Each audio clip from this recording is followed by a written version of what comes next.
I am the Tofu Golem. Please enjoy the video. You start by ensuring the fonts are available. Host files or declare at font face for each family and specify weights. Then, in your CSS, declare font family with a comma-separated list. First choice, second choice, then a generic family. This sequence is critical because the browser picks the first available font. Once done, make sure weights and styles match your needs so fallback rendering looks consistent. This step prevents layout shifts and preserves design intent when a font fails to load. Next, you implement the font family rules.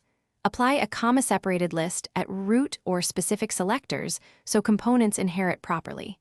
Use font weight and font style consistently. Map bold and italic to available family variants, or the browser will synthesize them. Also define line height and letter spacing to reduce visible jumps when the browser switches fonts.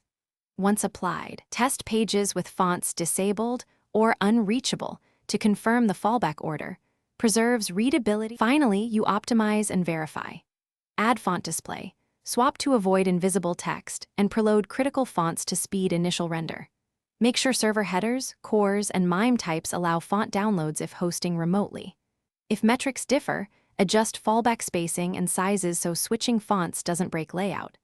If something goes wrong, the key troubleshooting tip is to disable the primary font and inspect how the fallback renders. That reveals mismatched weights, missing glyphs, or loading/blocking issues you must fix. Thanks for watching. Consider subscribing if we helped you today.